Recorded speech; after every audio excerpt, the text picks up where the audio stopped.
আমরা 16 বছর ধৈর্য ধরছি না, এই ফলাফল আমাদেরকে আরশের উপর থেকে দান করেছে কে? বিপদ আসবে, জুলুম আসবে, একটু ধৈর্য ধারণ করবেন, ফলাফল পেয়ে যাবেন। ঠিক কিনা বলেন? ধৈর্য এমন একটা গাছ যে গাছের চারিদিকে কাটা, কিন্তু এই গাছের ফল বড় মিষ্টি, সুমিষ্ট। ধৈর্য যদি ধরতে পারেন, এর ফলাফল দিব কে? আমাদেরকে গালি দেয় রাজাকার বলে। হ্যাঁ, রাজাকার শব্দটা তো এখন একটা অ্যাওয়ার্ড হয়ে গেছে, অ্যাওয়ার্ড।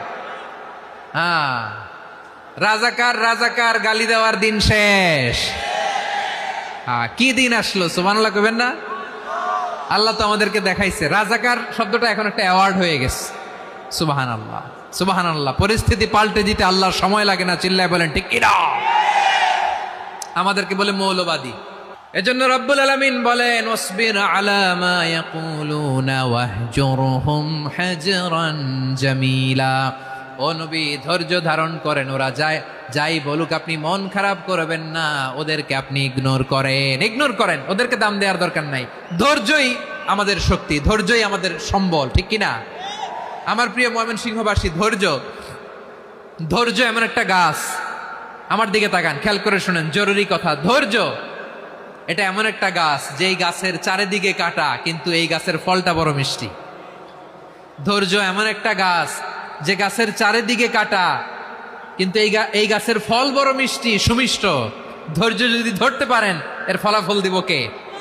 আমরা 16 বছর ধৈর্য ধরছি না, এই ফলাফল আমাদেরকে আরশের উপর থেকে দান করেছে কে? বিপদ আসবে, জুলুম আসবে, একটু ধৈর্য ধারণ করবেন, ফলাফল পেয়ে যাবেন। ঠিক কিনা বলেন? এজন্য আল্লাহ বলেন, সাবিরিনা সাবিরাতি, ধৈর্যশীল বান্দা বান্দীদেরকে আমি বড্ড পছন্দ করি।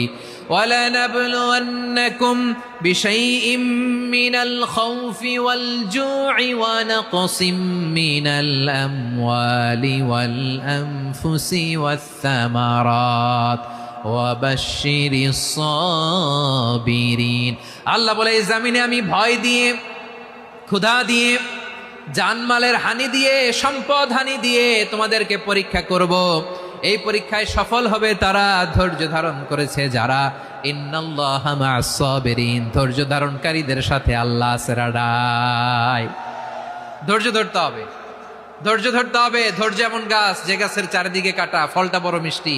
বিশ্বনবী বলেন, আজাবান লি আমরিল মুমিন আন্না আমরাহু কুল্লাহু লাহু খাইর ওয়া লাইসা যালিকা ইল্লা লিল মুমিন ফাইন আসাবাতহু সাররাউ শাকারা ফাকানা খাইরাল্লাহ ওয়া ইন আসাবাতহু দাররাউ সাবারা ফাকানা খাইরাল্লাহ। বিশ্বনবী বলেন, এই যে